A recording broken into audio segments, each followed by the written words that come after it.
Good morning, everyone. And once again,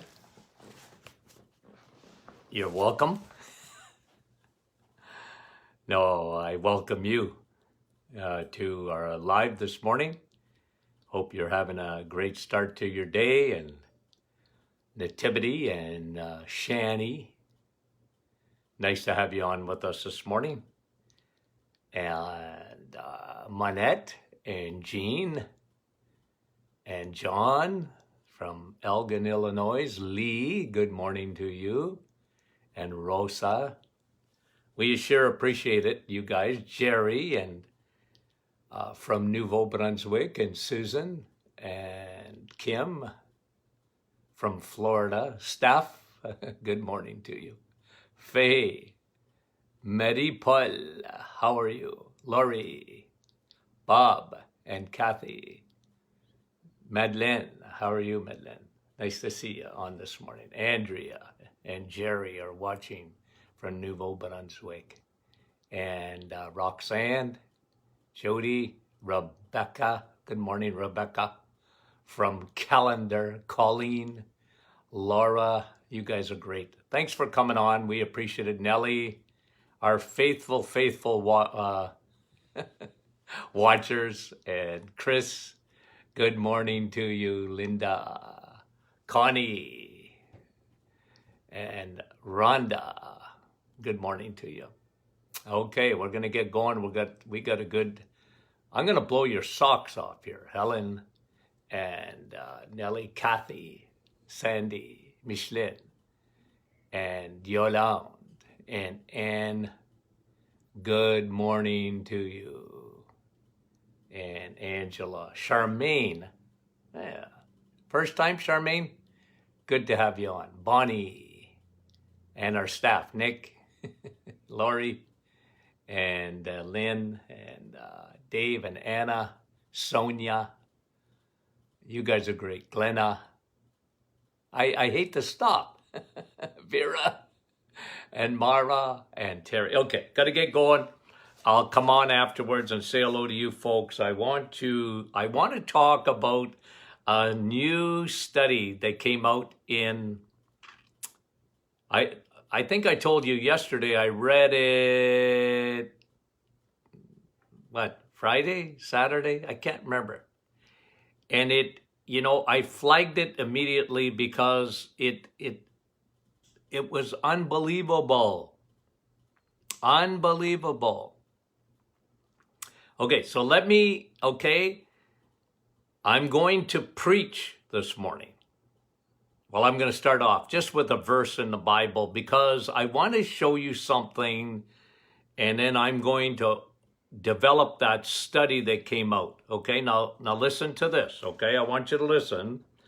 In Proverbs, you know what the book of Proverbs says, 12 and 25, it says this: anxiety in the heart of man causes depression.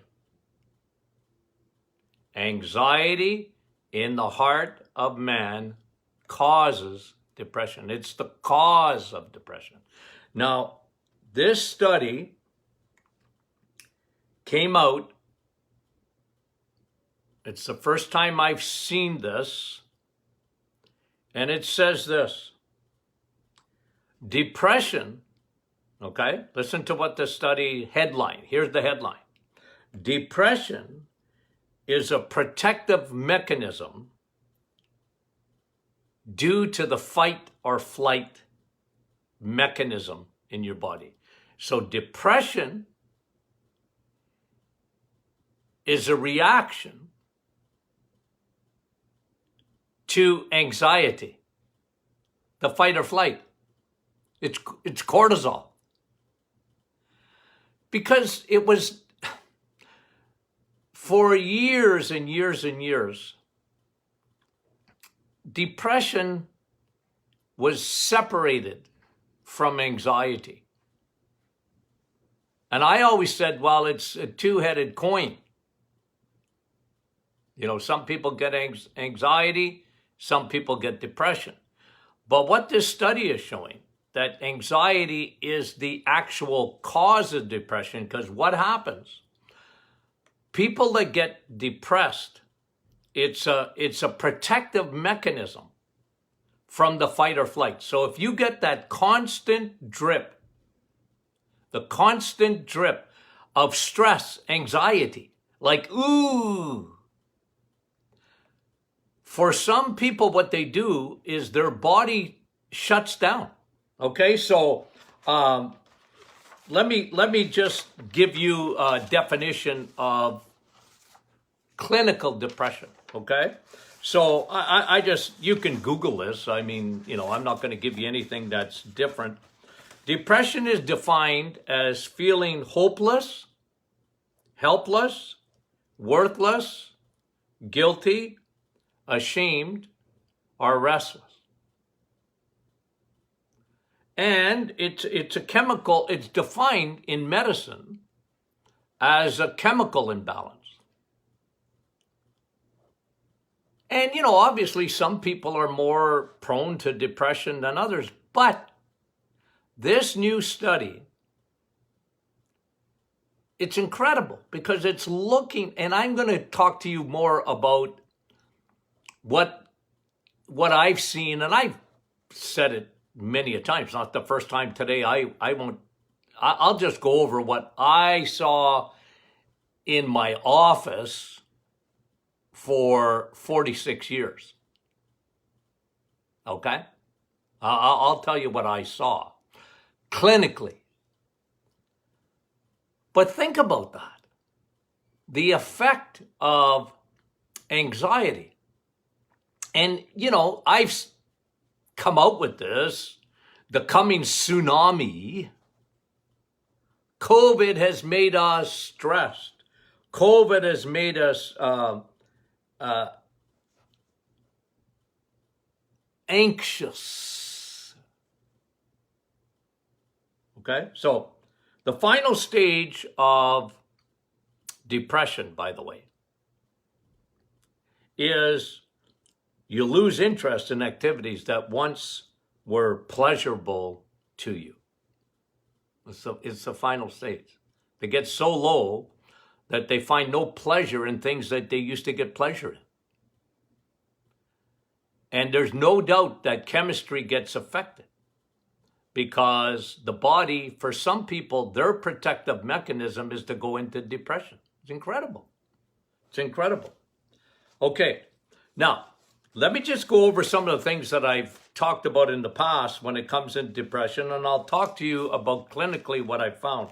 But I think I want to develop this because let's talk about stress first. A study came out recently. I don't think I commented on it, but it said that 75 to 90% of all visits to the doctor, 75 to 90%, have a stress component to it. And we've developed that before. Like, what does cortisol do? Well, cortisol, it's meant if I come up behind you and scare you, you're going to punch me or you're going to run. That's the fight or flight. Adrenaline, like you're going to, it comes from, obviously from the brain first, right? Your hypothalamus tells your adrenal glands to secrete cortisol. And that's, you got two adrenal glands, adrenal on top of kidneys. But they only react to what the brain tells them to do, right? It's automatic. Okay? You're out walking on, it's dark, and you're walking to your car and you hear footsteps behind you. Right? It can be scary. Well, okay, your body goes into, your hairs on the back of your head come up and la la la la. And you know what I mean? You're ready to run or fight. But what what it's saying is, okay, what this study is saying is when that happens and it goes on for a period of time, there's a good portion of the population that will go into a protective mechanism to stop that. And you know what they do? They shut down. The body shuts itself down to some extent. And then you get what we call clinical depression. Anxiety in the heart of man causes depression. Proverbs 12 and 20, 25.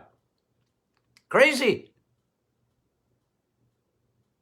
Crazy. And two areas of the brain. I want to talk to you about this first. When you have high cortisol, I wrote about this in the 1980s. When you have high cortisol, over a long period of time, two areas of the brain get affected. One, your memory center. That's why you get brain fog. You know, you can't focus. When I wrote my book on chronic fatigue syndrome, I think I got to write another one. You know, really. But, you know, I can't remember the title. Chronic Fatigue Syndrome, The Modern Woman's Curse. I actually wrote a book in French. Le syndrome de la fatigue chronique et fibromyalgie. It was a huge, big seller in Quebec. Yeah, that's a long time ago. It was published by Quebecor. Big company, publishing company in Quebec. And it was a huge, big seller. But what did I talk about? Why do people get chronic fatigue? What's behind it? And fibromyalgia, which is just, really, I believe fibromyalgia is just a symptom of chronic fatigue. It's adrenal gland exhaustion. Why is that too much cortisol? The drip, drip, drip, drip, drip.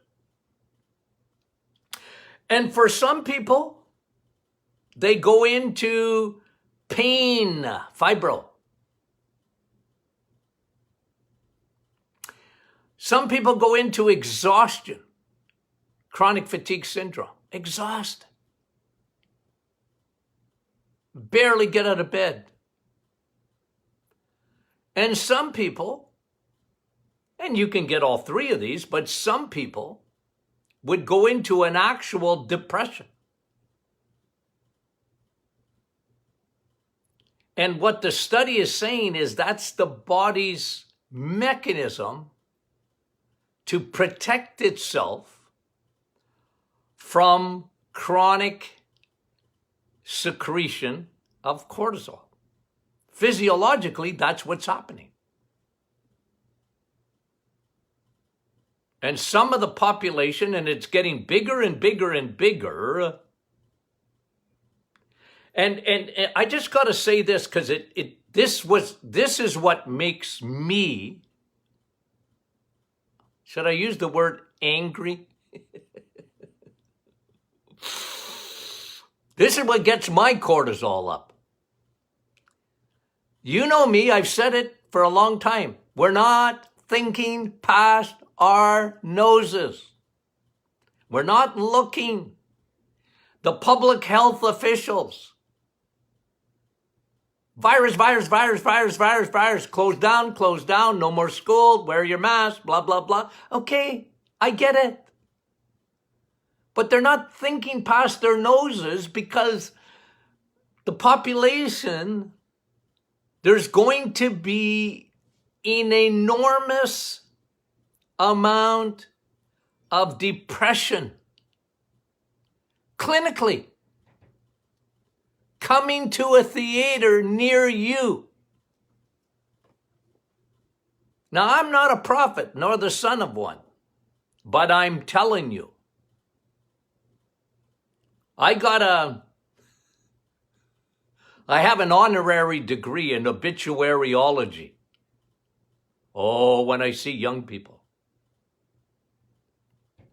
in my hometown,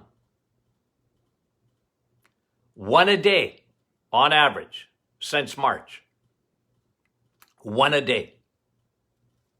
Suicide, young people overdosing. What's the effect of that? Anyway, you know me. It bothers me. We're not thinking about that.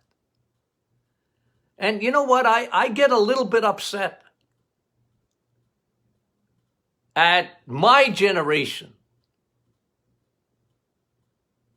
that have a pension and that are all right with staying home. And they're all right with that. And you know what? Well, we got to just get rid of this virus. And, and I get upset at that generation because they're not thinking of young people. Young people are not, this doesn't affect them. I mean, the virus. But it does because they're depressed. They're meant to see people. And anyway, schools are online again. And I know it's going to be temporary, but jeepers, we're into 9 months now, 10 months. And then there's going to be a variation of that virus. In the United Kingdom, you know why they closed down again? Because the virus has mutated. Of course a virus mutates. Why do you think you have a different flu shot every year? Every year the flu shot is different. Why? There's a lot of variations of the same virus, the coronavirus. And they got to figure out what flu shot to give. And we're not sure that these vaccines will be effective for the mutation. I don't know. All I'm saying, guys, think of this and long-term effect. Okay, I'm going to stop about that. But let me just talk about. I want to go over some of the symptoms here. Okay, and I talked about the onslaught in the brain, 2 centers in your brain. You only have to remember 2. Okay, maybe 3. But here's 2. You have the hippocampus and you have the hypothalamus. Okay? I know if I gave you guys a test, you would get 100% in this. You'd get 100%. Because I'm Dr. Repetition. You only have to memorize 2 things in the brain. 2 major centers. One is your memory, and the other one is headquarters for your hormones. That's called your hypothalamus. It runs your endocrine system. Okay? You got that? I know you do. There'll be a test on Friday. No, there's no test. I got to give you a test. But if you guys understand that, and then you see what cortisol does, the drip, drip, drip, drip, the stress, the fight or flight, over a period of time, it affects the memory center of the brain, the hippocampus, and it also affects the endocrine system, the hypothalamus. Cortisol will not allow your thyroid to work properly. See, a lot of people, oh, doc, I got my blood work done and my thyroid is just fine. Blood work, I don't want to be negative, but don't just rely on the lab. Medicine has bought the lab hook, line, and sinker. The lab results, gee, I'm losing my hair, I don't feel good, and I'm gaining weight, and and my doctor says, I'm fine. No. I get a little bit uptight.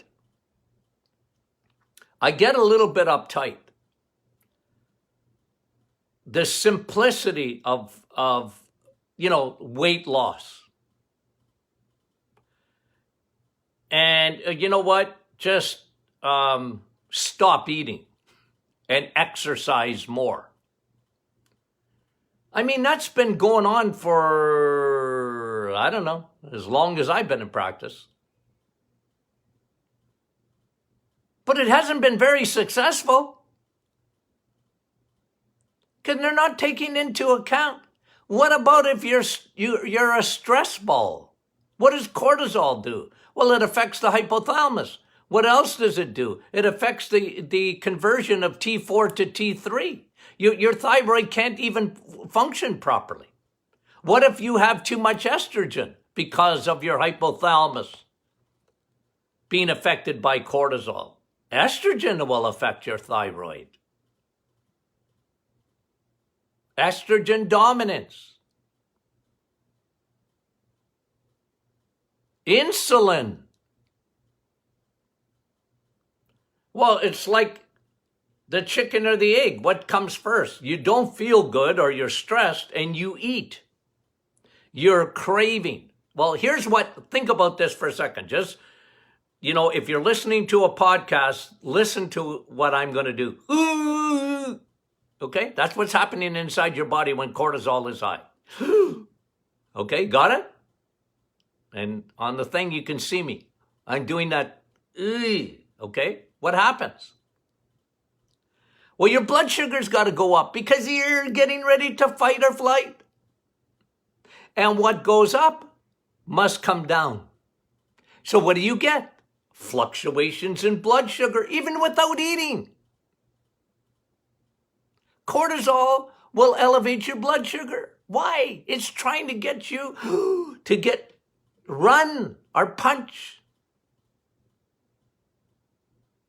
So then you get the fluctuations of blood sugar. Think about that for a minute. Where do you think hypoglycemia comes from?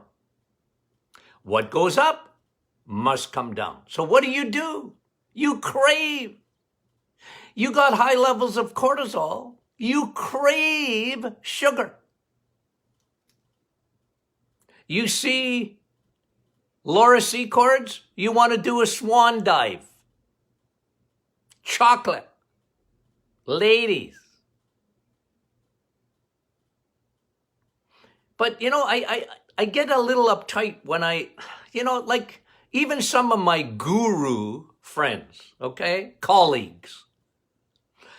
And it's just simple. Well, just stop eating. But they're not taking into account hormones. Hormones. They don't take that into account. It's very important. So then you get weight gain. Ladies,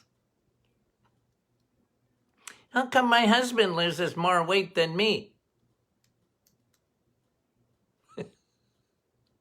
A million times a year I hear that. Well, cortisol affects your husband different than you. We're from another planet. Remember that. Men are so stinking weird. Men are weird and women are complicated. Is that all right for me to say in this day and age? I'm not very, am I being woke? You want to get my cortisol going? Ooh. Okay. So you see what I'm saying? So your two centers in your brain get affected by that. And for some people, their protective mechanism is to shut down. And depression, clinical depression, has a starting point. You see young people depressed. Incredible. And clinically, they were anxious. And for them, not for everybody, but for them, their body went into a protective mechanism and it shut itself down. And now you have a person who feels hopeless and helpless, and you can't stimulate them. Clinically, it's a horrendous thing. And medicine, and I happen to be old enough.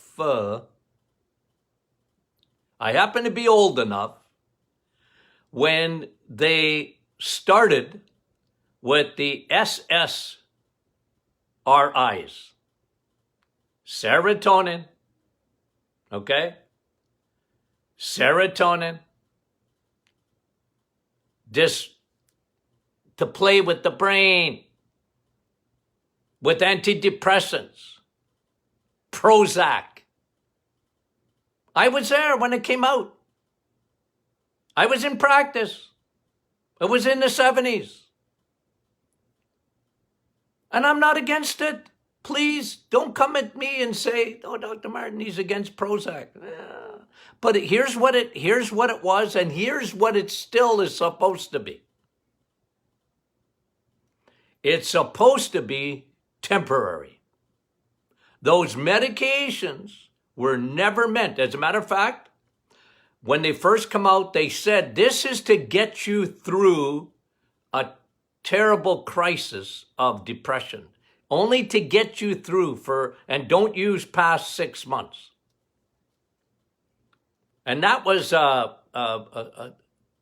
disclaimer on the, that the pharmacist was supposed to read to you as you picked up your prescription.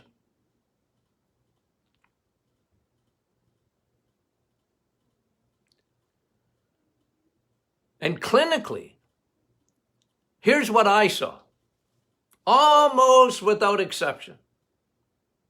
Well, obviously, high levels of cortisol. High levels of cortisol. Even in a person that was down. Even when they went into that protective mechanism of depression to turn off the fight or flight, but their cortisol was still high. And they,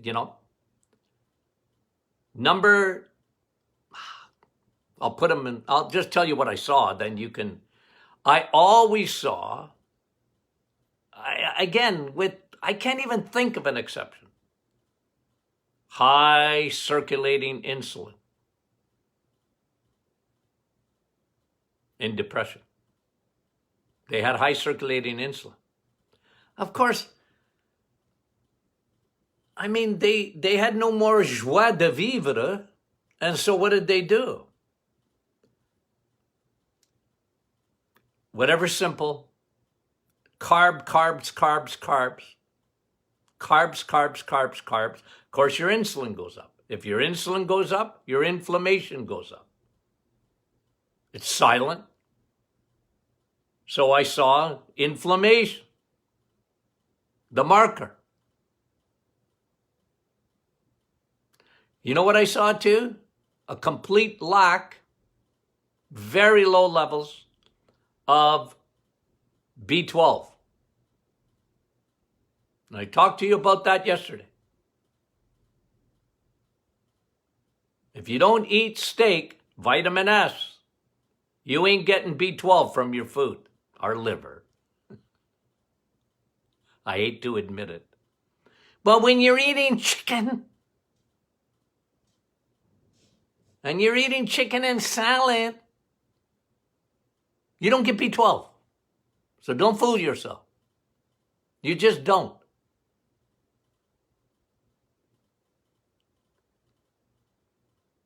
Okay. Low levels of B12, and your brain don't work properly without B12. Your memory center of your brain will not work properly, and your hypothalamus will not work properly. Here's another one. Chronic levels, low levels, not only of B12, but of vitamin D. Oh, if you could take every depressed patient, every one of them, and put them in the sunshine. Because they've lost, they shut down. If you can see that now, how the body will, it's like a protective thing to turn off, but now you can't even get them out of bed for a lot of people. They need the sun. Every cell in your body has an antenna for vitamin D. You are the human solar panel. And depressed patients, 100%, in my experience, were low in vitamin D. Of course, and you know what? Like a psychiatrist or what, they don't even look for that. I don't even look for that. Like vitamin D, what's that got to do with depression? It's got everything to do with it.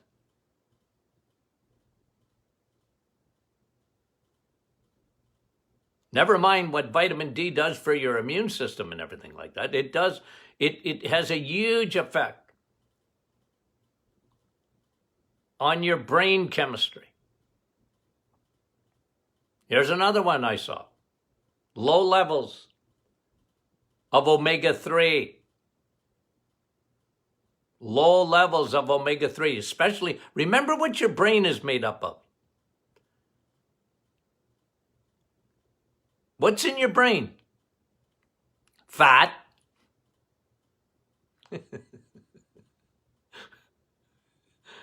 Somebody asked the question. It's a good question.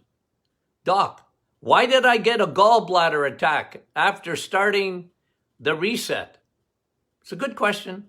Well, you didn't use it before, your gallbladder, because you're meant to eat fat. Animal fat. Use it or lose it. Now your gallbladder goes, hey, geez, you haven't used me in years. Now you want to use me? I'm going to scream at you.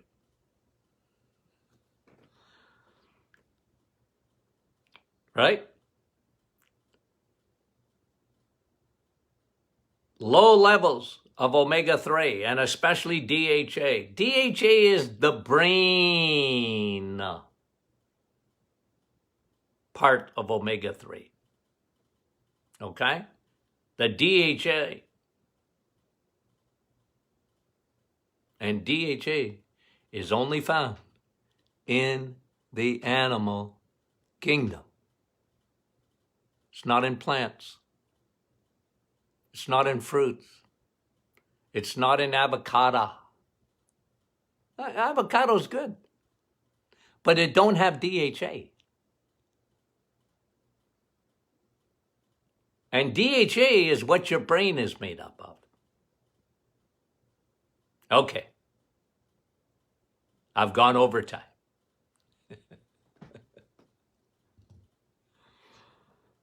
See how much fun I have every day? Okay. Now, an announcement. At 10 o'clock this morning, we have a limited number of books that came in. Tony Jr. told me that, and he's the boss. Said, Dad, at 10 o'clock, books will be available.